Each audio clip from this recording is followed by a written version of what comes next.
Greetings, I am Rob Chapman and I'm really excited to say that I have teamed up with WaterBear to launch an exciting, practical, creative and adaptable music college. So kicking off in September, WaterBear are offering a brand new BA Honours degree in commercial music and also an MA in music industry innovation and enterprise. And as the director of innovation in guitar for WaterBear, it's my job to call upon my many years of experience to help you guys reach your final form and reach your absolute potential in what it is that you want to do through a forward-thinking and practical curriculum. One of the big differences with WaterBear is that your own music and projects form the foundation of the course. WaterBear will help you expand on what you already do. They'll give you one-to-one mentoring to really help you take your playing, your career to the next level. WaterBear is a new college in the heart of Brighton offering degree and master's programmes for musicians, creative artists and entrepreneurs. WaterBear believe your college work should fit around your life, so you can study online, on-site or a mixture of the two. We run courses for producers, vocalists, musicians, filmmakers, social media content producers, songwriters, tour managers and DJs. Your own music and projects form the foundations of your course. WaterBear will help you expand on what you already do to gain a high-level qualification. Our BA Honours and Masters programmes are validated by the University of Chichester. The college is different because we treat you as an individual, with an emphasis on one-to-one mentoring and small class sizes, all within a creative community of like-minded people. WaterBear is run by a team of top musicians and innovators who can help you get from where you are to where you want to be. So if you're passionate about music and want to find out more, call or email us now to book your personal consultation. We are WaterBear.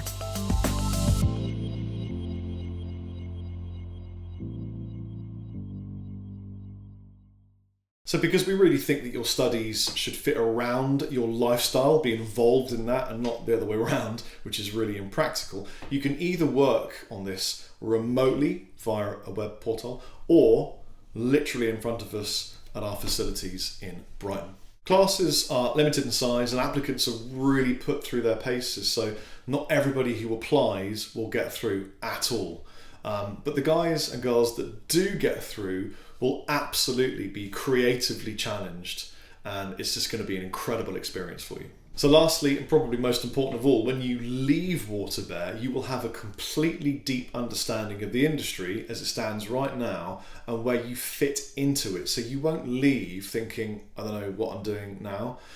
Let me introduce you to a couple of the awesome founders of WaterBear.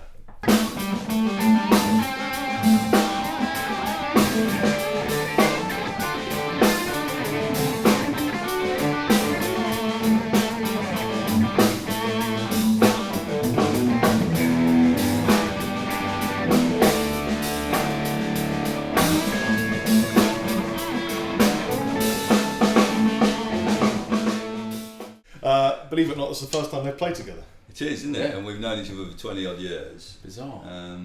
Never got around to it. Just never got around to it. Everyone's been. You never get around to it in 20 years. You put on a gig, Screaming Skulls. The Screaming Skulls, yeah. At the Cobbler's Thumb. Yeah. Did you play there? I did play there. Yeah. So we might. They've played together, but can't even remember it. Right. Tell me about you. Okay, right, me. Well, so I grew up on the northeast in Scarborough, and it was that classic thing. I love playing guitar. In fact, I had this guitar even back then. Oh, we're going to do a whole video on this guitar, okay. Because I think a lot of people are going to want to know what this is. Well, I was really serious about guitar playing, but back then you couldn't. There was obviously no internet. It was very hard to learn guitar, so I was like scrabbling around, and I'd be like 16, and I'd be going to pubs and listening to pub bands outside sometimes if I couldn't get in. And I got in this band, which was the beginnings of Little Angels. So I met Toby, the singer, and Mark, the bass player, and Jimmy, my brother, started playing in the band. Yeah. So we just bought a transit van.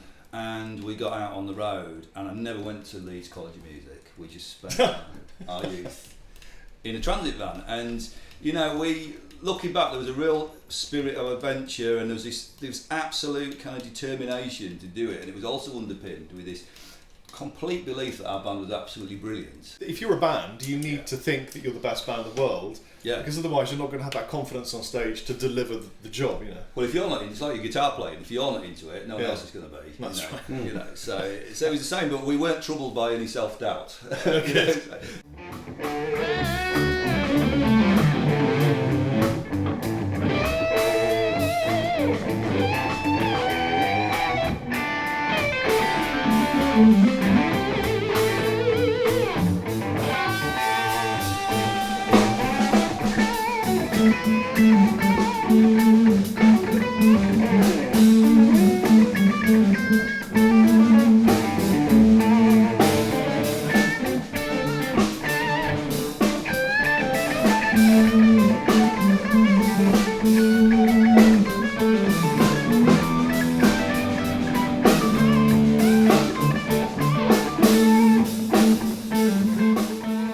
So Little Angels, a lot of the guys my age and some of them a little bit younger probably will all know who Little Angels were, but some of the younger viewers probably may not know. Yeah, sure. So they were quite a big band.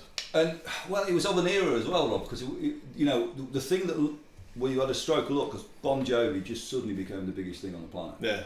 And we were doing this Guns N' Roses sort of thing. We became like the marquee house band. Yeah. And it just so happened that rock became the biggest genre on the planet, and particularly commercial rock, so Bryan Adams and Bon Jovi and that. And we were quite at the end of the commercial side of things. Yeah. You know, so we could get on Radio 1. That's a tiny snapshot of you. Yeah. Let's move to Adam. Tiny snapshot of you. Yeah, cool. Tell me musically where you come from, where you going. So I mean, was always fascinated by drums. I didn't come from a musical family. But wait a minute, your voice is so low and boomy that you're moving that snare. Hang on, let me just... Yeah, so I was always fascinated by it. So I was quite late starting playing actually when I was about 14.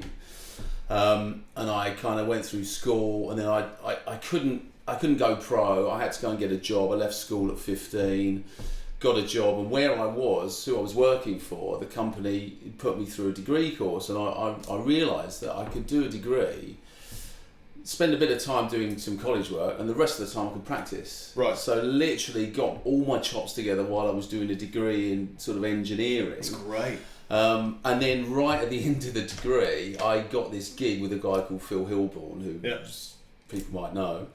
And we were doing 200 gigs a year. So literally went out on the road with Phil. I was with Phil for about 7 years, and through that time managed to play with a lot of different people, a lot of guitarists. I've played with some incredible guitarists. Including very Richie lucky. Kotzen. Richie, yeah, we did a couple of gigs with Richie. Greg Wright, Guthrie, there's so many different guys that I met really through Phil, and we did a lot of playing together. And then all through the 90s I sort of branched out a little bit. I was lucky to do some sessions and tours and make some records with some really good people.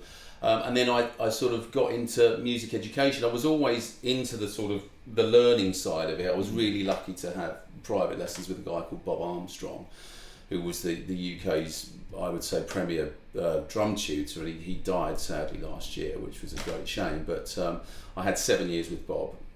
Amazing time. So I was always fascinated by the learning side of the instrument. And I guess in my late 20s, I sort of hooked up with Bruce, got into music education, moved down to Brighton, did more music education, and here we are. And I've just managed to sort of keep playing through all of that. So what I like is that really good. you are both pro musicians. Yeah. You've both had careers doing exactly what it is that you profess to educate about. Well, that's what rock and roll is, doing what you want to do. Yeah. I don't know why you're not going to rock the salt and pepper thing like me, bro. You just gotta, I know. I've sort of shaved it a bit this morning. It's like, it was getting there. It's like the scale of beard.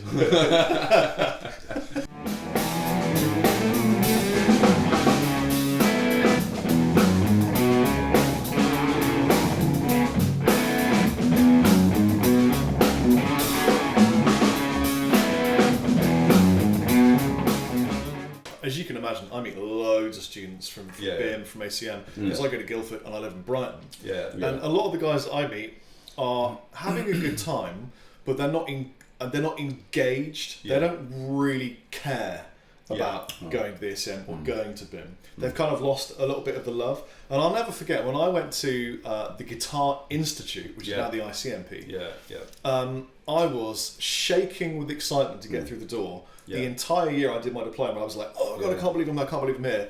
And I spent all my money on takeaway food and just being a dirty teenage kid learning shred and jazz. But the whole experience for me was so exciting that nothing else really mattered at all. No, I mean, girls out the window, everything else, didn't play Dungeons and Dragons anymore.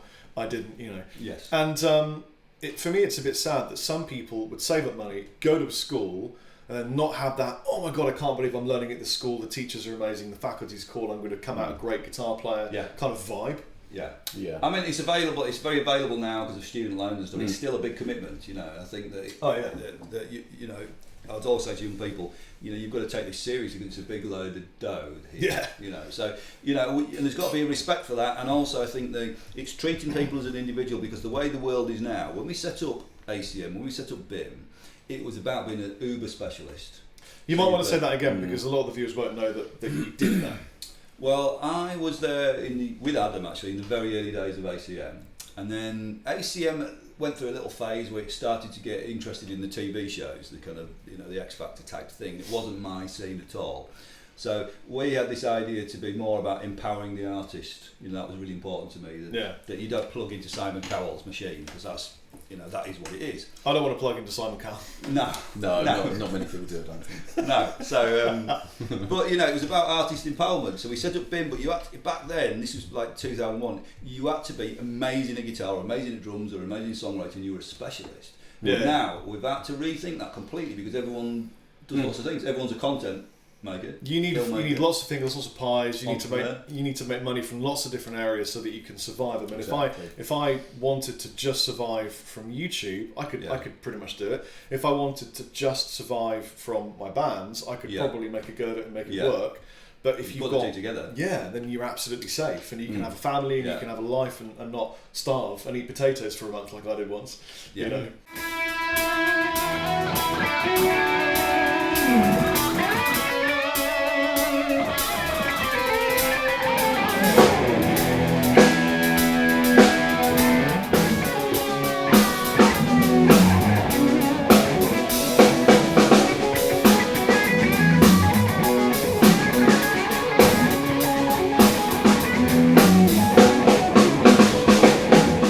A huge part of what WaterBear is all about is because when we did it before, it was very much a pre-internet model.